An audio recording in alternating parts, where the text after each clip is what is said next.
안녕하세요. 소르젠 농장지기입니다. 요즘에는 사연을 읽어주는 유튜브가 많이 있더라고요. 저도 가끔은 들어가서 보기도 하는데 오늘은 소르젠과 함께 살아가는 저의 경험담을 사연으로 소개하려고 합니다. 올해 그러니까 2020년 1월 1일 새해 첫날에 있었던 일입니다. 저희는 지난해 목장을 증축하면서 마무리가 덜 되었던 부분이 있었어요. 이곳 둔내는 고냉지라서 날씨가 너무 추우니까 본 건물을 짓고 옆에 바람막이를 해서 소들이 춥지 않도록 이렇게 바람을 막아줘야 되는데 어찌어찌 하다 보니까 바람막이를 미처 못했어요. 그런데 날씨가 추워지고 눈보라가 치니까 저희는 이제 마음이 급했던 거지요. 물론 기술자를 들여서 하면 쉽겠지만 비용 면에서도 그렇고 이제 공사가 큰 게 아니니까 기술자들은 이런 걸 잘 안 맡으려고 그래요. 그래서 할 수 없이 남편과 제가 마무리를 하기로 하고 진행을 하기로 했죠. 그런데 이미 겨울이 많이 깊어진 때라서 눈이 오고 낮이면 녹고 밤이면 얼고 그 위에 다시 눈이 오고 그래서 바닥이 많이 얼음바닥이 되어 있는 상태니까 엄청 미끄러우니까 조심을 하면서 작업을 하고 있었습니다. 그렇게 거의 마무리가 되어 가던 중에 정말 마지막으로 비닐을 씌우는 작업을 하게 되었어요. 3.5에서 한 4m 정도 높이의 하우스 파이프에 비닐을 씌우는 작업이었는데 높으니까 사다리를 놓고 작업을 하게 되지요. 그런데 사다리를 옮겨가면서 이걸 하니까 그 능률도 잘 안 오르고 용이 아직 않더라고요. 그래서 이게 비닐을 펼치는 작업을 조금 멀리 하고자 남편과 저는 하나 둘 셋을 외치면서 이렇게 힘껏 멀리 밀어보기로 했어요. 그래서 하나 둘 셋 하면서 힘껏 밀치는 순간 그거밖엔 저는 생각이 없어요. 그 순간에 얼음바닥 위에 있던 제 사다리가 힘의 균형이 무너지면서 저는 앞으로 그냥 푹 고꾸라진 거죠. 그렇게 미끄러지고 나서 저는 네 다섯 시간 동안 기억이 없는 시간을 보냈어요. 남편이 전해주는 그때의 상황은 이렇습니다.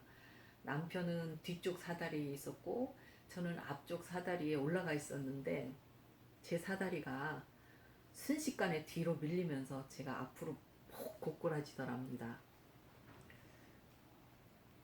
남편은 놀라는 중에도 혹시 제가 뭐 뼈가 부러졌다라든지 이렇게 많이 다쳤을까봐 걱정이 돼서 집으로 먼저 뛰어가서 이불을 가지고 왔대요. 이불에다가 저를 옮겨서 이제 데리고 오려고. 근데 현장에 도착해 보니까 제가 일어나 앉아서 엉엉 소리를 내면서 그렇게 슬프게 울고 있더래요. 아파서 우는 건지 어떤 건지 모르겠지만 그러면서 걸어갈 수 있다고 해서 이제 아들과 남편이 저를 어깨동무해서 집안까지 데리고 왔대요. 그러니까 데리고 와서는 그냥 소르젠 약물을 아파 보이는 모든 곳에다가 막 줄줄 뿌려주었다네요. 소르젠 약물을 쓰는 것은 제 담당이어서 남편이 할 수 있는 거는 그저 약물을 뿌려주는 것밖에 할 수 없었을 거예요. 일단 나름대로 응급처치를 하고 나서 보니까 제가 정신이 없어 보이더래요. 그래서 당신 작업하다 다쳤어 하니까 내가 왜 다쳤어? 바람막이 작업하다 다쳤잖아. 바람막이 작업을 왜 했어? 송아지방에 비닐 씌우다가 당신 사다리에서 미끄러졌어. 그랬더니 비닐을 왜 씌워? 사다리가 왜 미끄러져? 저는 계속적으로 같은 질문을 하고 단순한 대답만을 하면서 정신없이 중언부언하고 있었나 봐요. 그래서 남편과 아들은 어제 했던 일들이며 오늘 아침에 있었던 일을 계속 물어보면서 이야기를 시켰나 봐요. 그런데도 저는 앵무새처럼 왜 그랬어만 계속 했었대요. 그러면서 당신 지금 너무 많이 아프니까 병원 가야 한다 하니 정신없는 중에도 제가 그러더래요. 박사님 약물로 치료하면 되는데 병원에를 왜 가? 그러더래요. 저는 이제 정말로 무의식까지도 소르젠화 되었나 봐요. 그래도 병원에 가서 CT랑 다 찍어봐야 되니까 병원에 가야 한 다음에 저를 일으켜 세우는데 그 순간에 제가 깜빡 정신이 들더라고요. 그래서 아, 병원에 가려면 외출 복으로 갈아입어야 되는데, 그러면서 이렇게 허리춤을 만져보니까 그 늘상 입던 가벼운 외출복 바지가 입혀져 있더라고요. 그래서 아, 바지를 갈아입혔구나 생각하면서 방문을 열고 한 발 나섰는데 거기서부터는 또 정신이 없는 거예요. 차에 어떻게 탔는지 어떤 길을 갔는지.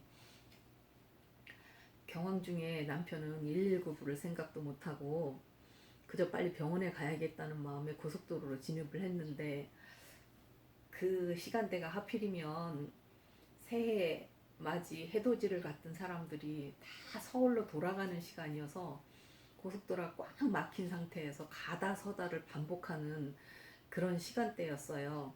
그래서 남편은 저를 케어하랴 운전하랴 또 얼마나 정신이 없었겠어요. 그러니까 그 와중에 앞차를 살짝 미는 정도로 부딪혔나 봐요.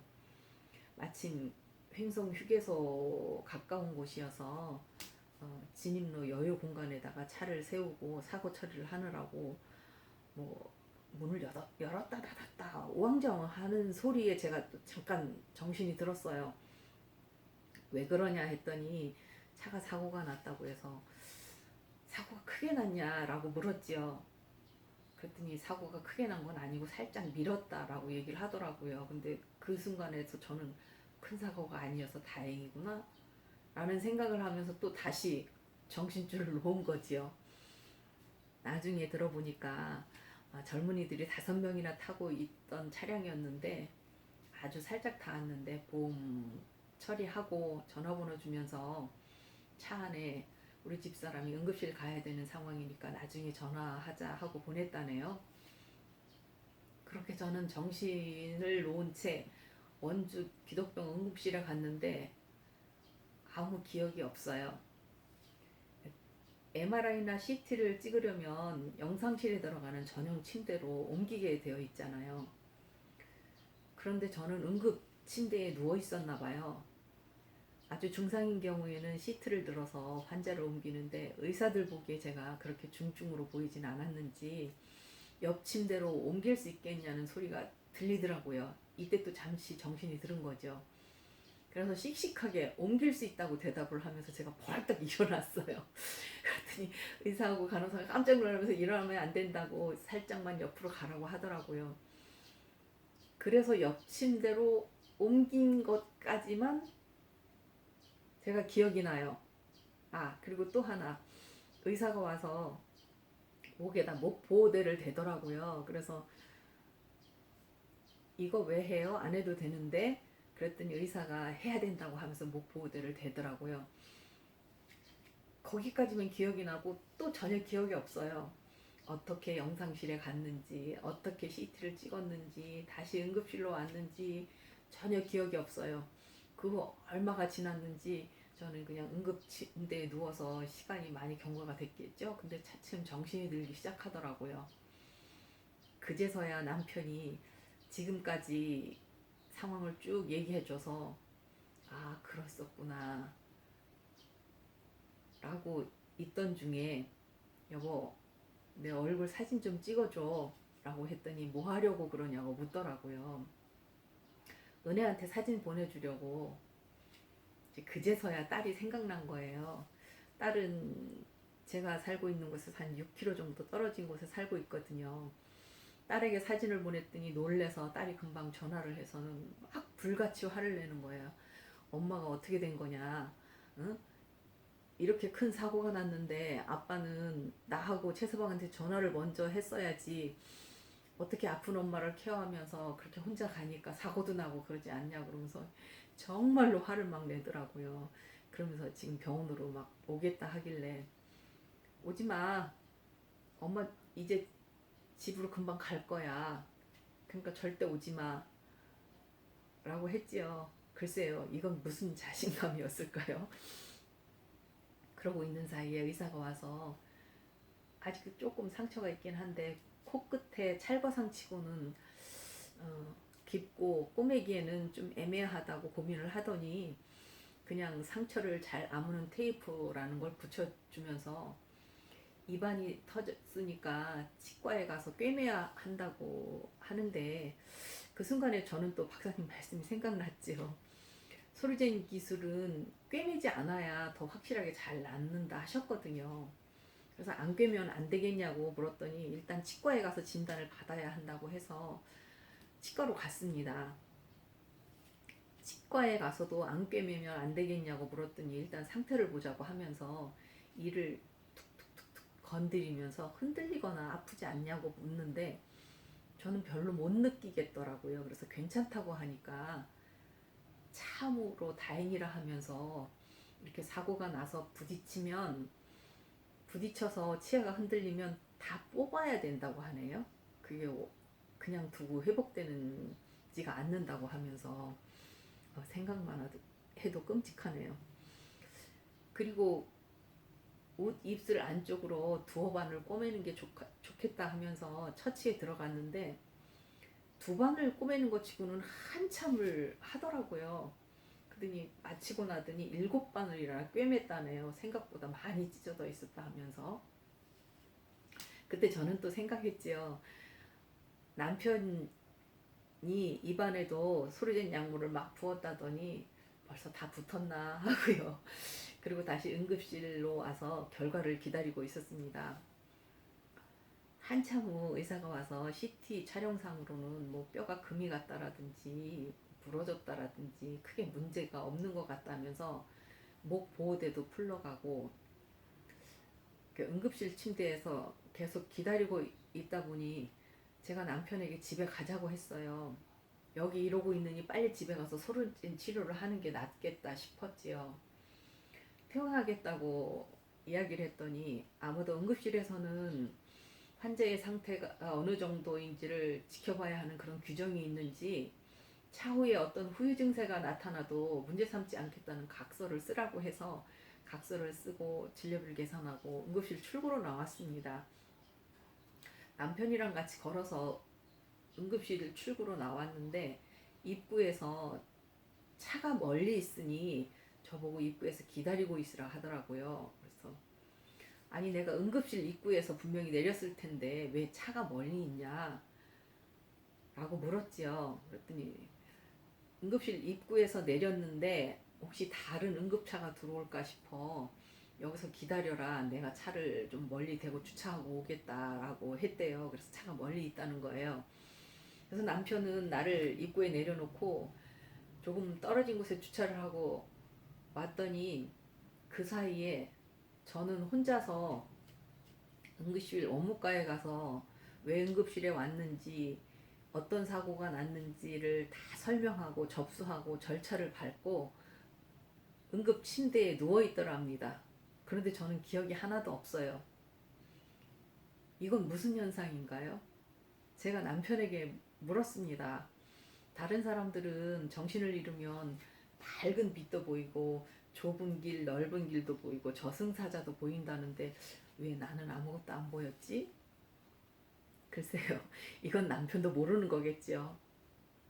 혹시 제 유튜브를 보고 계시는 분들 중에서 제가 어떤 상태였는지 아시는 분 있으시면 댓글로 설명해 주시면 감사하겠습니다. 그 후 집으로 돌아와서 어, 보니 제가 입었던 잠바에도 피가 많이 묻어 있었고 이불과 요 거실 바닥에도 뭐 핏자국으로 엉망이 되어 있더라고요. 그리고 궁금해서 제가 넘어졌던 자리도 한번 가봤죠. 그랬더니 이제 제가 부딪혔던 자국과 핏자국이 거기 있더라고요. 그것을 보면서 제가 기억에는 없지만 꽤 심각했었구나라는 생각이 들더라고요. 그리고 그 상황에 허둥댔을 남편과 아들의 모습도 그려지고요. 나중에 아들에게 들은 이야기인데 제가 응급실 가는 도중에 아들에게 전화를 해서 엄마 잘하고 올 테니까 걱정하지 말고 잘 있으라고 했다네요. 저는 기억이 없는데 그래서 저는 이렇게 생각해 봤어요. 무의식 상태가 되면 평소 자기가 하던 대로 행동하는 건가 보다라고요. 그리고 곧바로 제가 할 수 있는 모든 소르젠 치료를 했습니다. 요즘 말로 셀프 치료를 했지요. 떨어지는 순간 오른쪽 눈뼈와 이마, 코뼈 그리고 오른쪽 어깨가 사다리가 탁 밀리면서 그대로 이렇게 됐나 봐요. 그래서 뼈가 금이 가거나 부러지지는 않았는데 여기가 많이 퉁퉁 부어올랐어요. 오른쪽 어깨도 많이 아팠고요. 아마도 제 몸이 소르젠화 되지 않았더라면 심한 말로 제 얼굴과 어깨가 박살이 났을 겁니다. 옥상에서 떨어진 메주를 옥돌매라 하잖아요. 저는 사다리에서 떨어졌으니까 삿덜매가 되었습니다. 삿덜매가 되어진 제 모습. 그리고 셀프 치료하는 것들 제가 사진으로 좀 남겨놓은 게 있는데요. 사진 첨부하겠습니다.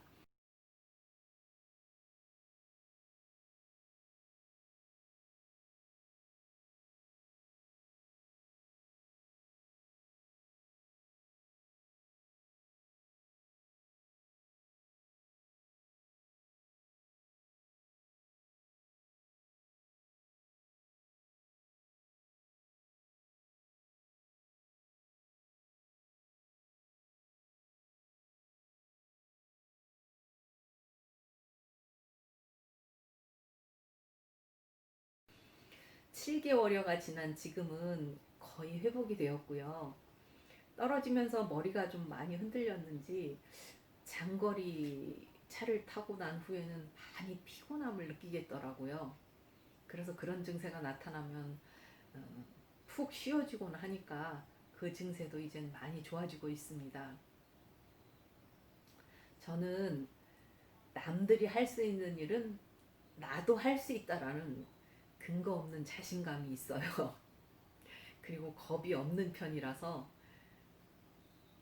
가끔은 이렇게 대형 사고를 치기도 합니다. 제가 온몸으로 소르젠을 증명하고 있네요. 이제는 나이를 생각해서라도 근거 없는 자신감은 내려놓고 좀 더 조심성 있게 살아야겠습니다. 소르젠과 살아가는 농장지기 박정혜의 사연이었습니다. 감사합니다.